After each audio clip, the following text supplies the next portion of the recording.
SmackDown Hot Takes, where I take your thoughts, your opinions, your hot takes from the previous episode of Monday Night Raw, SmackDown, and or PLEs. And tonight we're doing War Games hot takes as well. Well, tomorrow, live stream tonight, hot takes tomorrow. Let's get going. Subject 166, Liv Morgan not on the WrestleMania 2 poster. They recently did a women's WrestleMania version video promo that the men did a couple weeks back, and they had 6 women. Well, who was it? Rhea, Charlotte, Jade, Becky Lynch, the best in the world, and that's not just me saying it, that's Sports Illustrated. Oh, Tiffany Stratton was also in it, and Io Sky. I will say this, though. There is still one seat at that table. They say you never know who's going to show up. So for all we know, it could be Liv Morgan. It could be Bianca Belair. It could be a lot of people. Stephanie Vakir. I don't know. There is still one seat open. So right now she's not on the poster, but that could change. Mama, there go that man says, I actually like the women's WrestleMania 42 poster. The fact that some of the main event women were left off the poster really shows how stacked the division is. Poster, video, whatever. You're right. That does show how stacked the women's division is. First off, I want to commend WWE for listening to the criticisms, because one of the criticisms of the original promo was, where are the women? Where are the women? Why is it just the dudes in this video package? So I do believe that in response, they created a separate video just showcasing the women. So I'm cool with that, and I'm happy that they listened to the criticism. Okay, so this might be nitpicking. The men are at a high-stakes poker game where all is on the line. They are doing important stuff here. The stakes are high, right? But the women are just sitting down for dinner. They're just sitting down for dinner. The men, it's high stakes. The women, it's, we're hungry. Let's sit down at the table and gossip. It's like, oh, you were so close. Kudos for listening, but I think we could have, there's more games than poker. Instead of sitting down for a nice meal, they could have been playing roulette, craps, anything. I will say also, why did Triple H feel the need to narrate this? Thankfully, Triple H wasn't in the promo, but why not have Stephanie McMahon narrate it? I mean, just a thought. If Bianca Belair can't be a part of this because of her injury, why not have Bianca Belair narrate this? Why not have a legend like Trish Stratus recommend it? There's multiple choices on someone other than Triple H. So those are my critiques. I'm glad it's there, but B+, B. This was a B, could have been an A if we had tweaked it. We got Soul Evans says, I don't want to watch Jay versus Gunther again. Then we have Uso versus Gunther for the 10,000th time. Yeah, it has been a lot, actually. And then we have Gold Fox, please not Jay versus Gunther part 3. Don't worry, it's not part 3. This is literally part 6. Gunther Jay for the Intercontinental title. I actually liked that match. Gunther Jay for the King of the Ring. I was like, yeah, okay, I get that. Then we do Gunther Jay Saturday night's main event right before Royal Rumble. I'm like, okay, that's a perfectly fine main event for Saturday night's main event.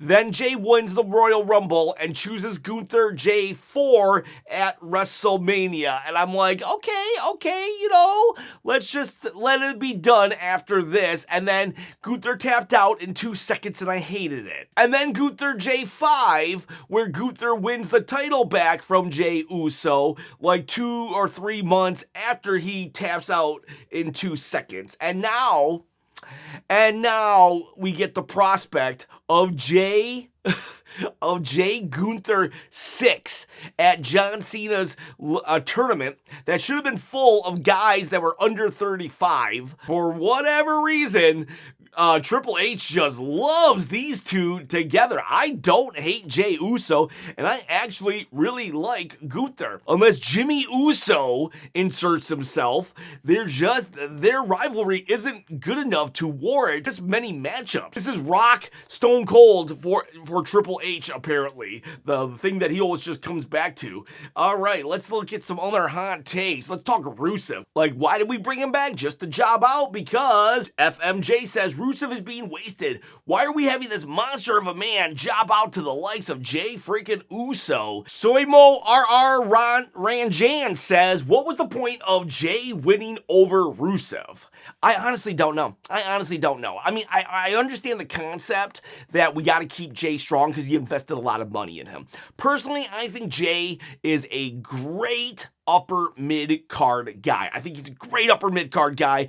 Could flirt with the main event scene here and there, but I don't know. Like, hey, you guys, Triple H even said it in the Unreal documentary. Like, they were all worried that he was gassed, that he couldn't do it. And even Jey Uso himself said he rested on his laurels once he got into that main event scene.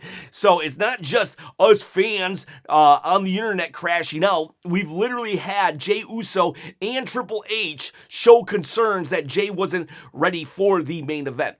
So when us fans say it, suddenly, though, we're the problem. But that said, what was the point of Jey winning here? Other than keeping him at some main event level. But it's like, why not also raise up Rusev to some main event level? Rusev's been putting in the work. Rusev in the ring is really good, and I love his character in the ring too. How he just talks smack. At one point, he had Jey Uso on his shoulders, and he did the you can't see me. Like, he's really aware of his character and what he should be doing. And the thing is, Jey Uso already has all these storylines going. He's already in the War Games main event. Like, he didn't really need this victory. What's more of an enticing matchup? Jey Uso versus LA Knight again, and then the prospect of Gunther versus Jey Uso 6, or Rusev versus LA Knight. Rusev versus Gunther. I get it. We've invested in Jey Uso. It's fine for him to win, but it's also fine for him to put other people over, you know? Just have someone come out and interfere. We're in War Games is the next day. Have Bronson Reed just interfere, sock him in the face when the referee isn't looking, and Rusev puts the accolades on him. Boom. Then Rusev wins, celebrates, walks away. Tsunami. Then Jey Uso's walking into War Games with taped ribs.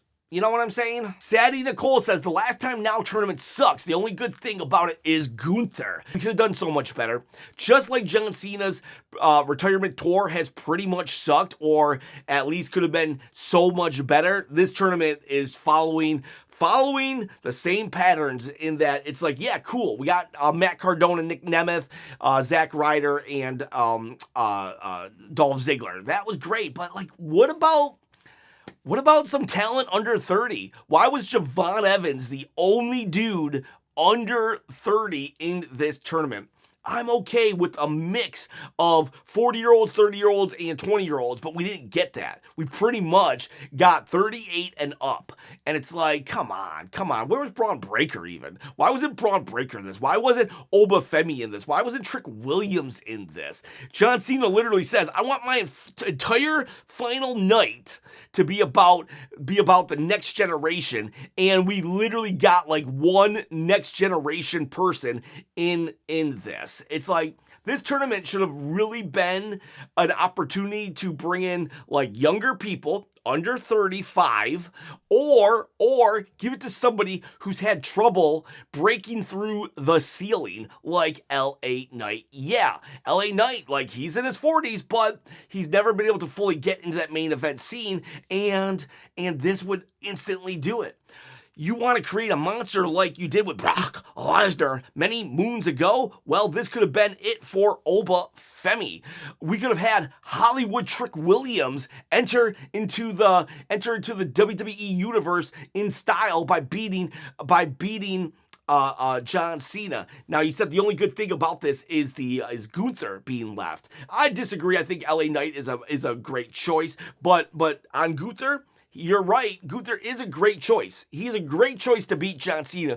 Problem is, he's too safe of a choice. He's a very safe choice. Does he need it? Gunther doesn't need this. He's established. He's been a champion, a 2-time champion, longest reigning Intercontinental champion. Gunther straight up doesn't need it. Safe choice, great choice, but we could have a better choice for the long-term betterment of the entire product. Roman Reigns acknowledged me, says, hot take, Wyatt 6 has less aura than Talatunga and JC Mateo. Hate that name.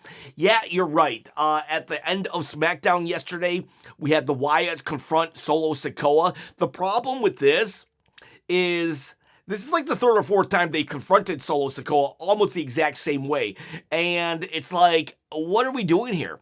This isn't long-term booking, because this first confrontation they had was like 2 or 3 months ago. Sammy was still the champion because he attacked, the MFTs attacked Sammy and Shinsuke Nakamura during their match. And then the Wyatts came out, and it was like, that was a cool moment right there. But that was a couple months ago. And we're just now getting to the point where Bo Dallas, Uncle Howdy, attacks Solo Sikoa. That's like 3 or 4 times.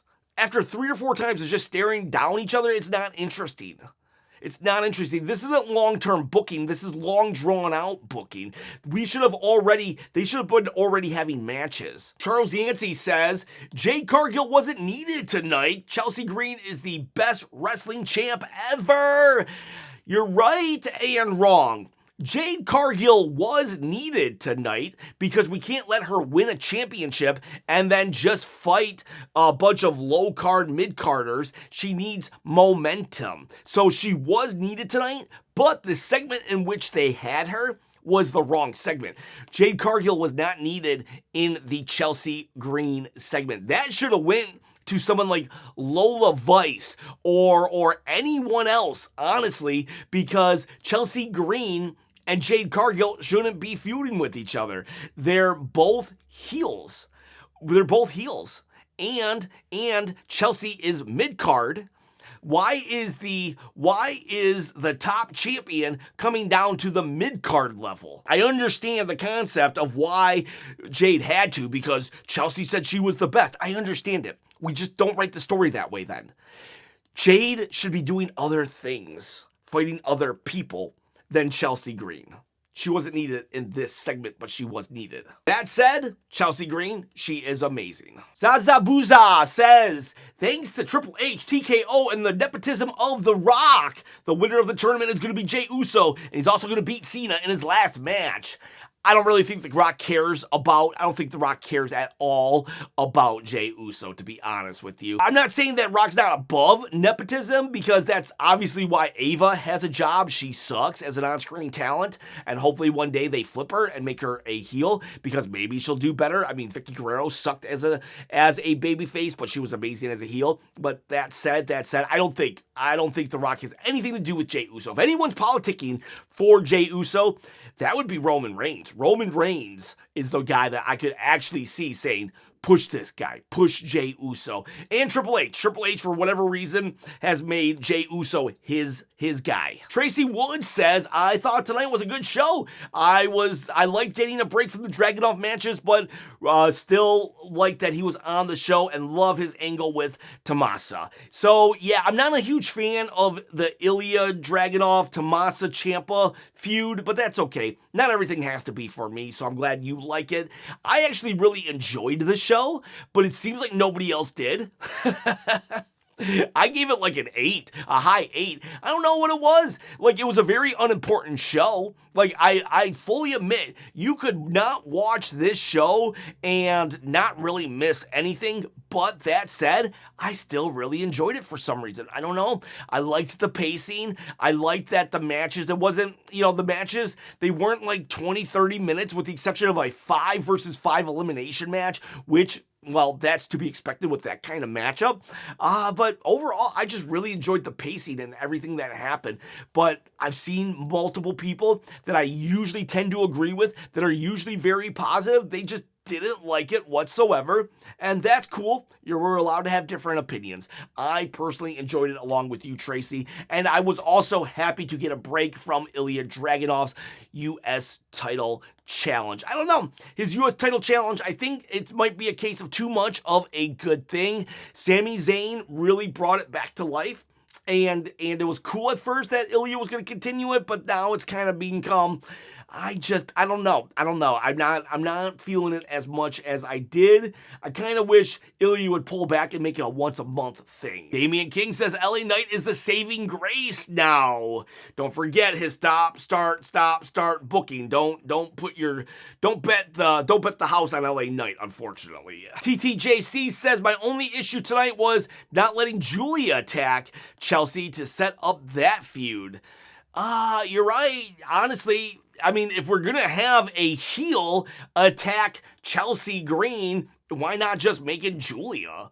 Because at least then you have two mid-carders in a feud and not the top champion coming down to the mid-card level. And then TTJ also says, but I wouldn't mind if after losing to Jade, BFAB and Meacham link up with her and form a trio and call them the baddies. Actually, that wouldn't be a bad idea. Donatello Leonardo says, it's wild to me that we have normalized now that the go-home show is with a mid-card grudge match. That is crazy, Donatello Leonardo. I don't understand how the go-home shows now don't really mean anything to the PLE. They do nothing to get you excited. Now, you could argue that the Asuka Charlotte thing had something to do with the go-home show because it determined the person who was going to be the team that got the momentum, the War Games advantage. But like, what if I saw this show in a vacuum? Would it make me want to see War Games? Honestly, it wouldn't. The show before the PLE used to be the most stacked, greatest show of the month, and now it's nothing. Now it's give it to the mid card, whatever mid card feud is going on, give it to them. That is insane. Us old timers, like, I don't know, are we yelling at a cloud here, or is this something that a hill we should die on? The last show before the PLE should be such a juicy show, should end on a cliffhanger that we can't wait to tune in to whatever PLE is next. Kid Wilkes says, I came across spoilers last week and couldn't get myself to watch this episode. Looking forward to Survivor Series.